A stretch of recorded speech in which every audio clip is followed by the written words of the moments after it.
এই জাতি মনে করে শহীদ রাষ্ট্রপতি জিয়াউর রহমানের এই সমাধি বাংলাদেশের স্বাধীনতার ঠিকানা এবং বহুদলীয় গণতন্ত্রের ভিত্তিমূল। আমরা এই দেশের স্বাধীনতা, সার্বভৌমত্ব এবং গণতন্ত্র সুসংহত করার জন্য বাংলাদেশের রাজনৈতিক সংস্কৃতিতে পরিবর্তন আনতে চাই, সেটার চর্চা শুরু হয়ে গেছে।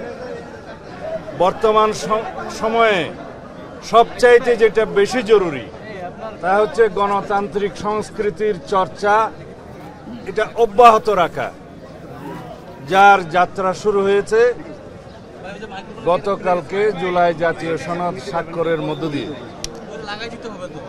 এটার পূর্ণাঙ্গ বাস্তবায়নের মধ্য দিয়ে বাংলাদেশে রাষ্ট্র কাঠামোতে গণতান্ত্রিক সংস্কারের মাধ্যমে একটি শক্তিশালী গণতান্ত্রিক সমাজ, রাষ্ট্র, সরকার বিনির্মাণ হবে।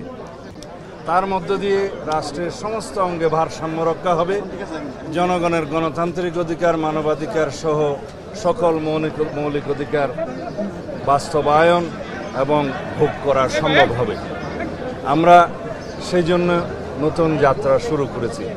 আমরা সবাইকে, সমগ্র জাতিকে, সকল জনগণকে আহ্বান জানাবো, ধৈর্য, সহনশীলতা, গণতান্ত্রিক সংস্কৃতি চর্চার মধ্য দিয়ে যেন আমরা এগিয়ে যাই।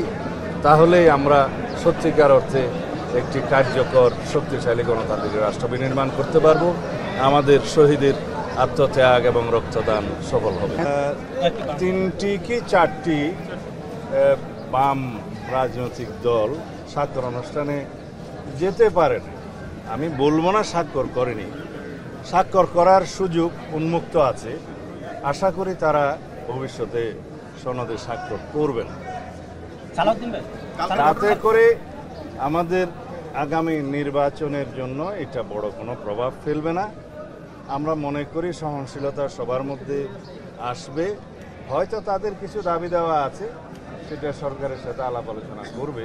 এক পর্যায়ে তারাও জুলাই সনদে স্বাক্ষর করবে বলে আমরা বিশ্বাস করি। আর গণতন্ত্রের মধ্যে তো সবাই একমত হবে এমন তো নয়, সেটা উন্মুক্ত আছে, ভিন্ন মত থাকতেই পারে। জুলাই যোদ্ধা নামে একটি সংগঠন আমাদের সাথে কথা বলেছে। তাদের একটা যৌক্তিক দাবি ছিল, সেই যৌক্তিক দাবিটা পূরণের জন্য আমি নিজেও স্ট্যাটাস দিয়েছিলাম, কথা বলেছিলাম, এবং সেটা ঐকমত্য কমিশনের সভাপতি প্রফেসর আলী রিয়াজ সঠিকভাবে অ্যাড্রেস করেছেন, সেটা প্রেসে বলেছেন এবং সংশোধন করেছেন। এরপরে তাদের অসন্তোষ থাকার কথা নয়।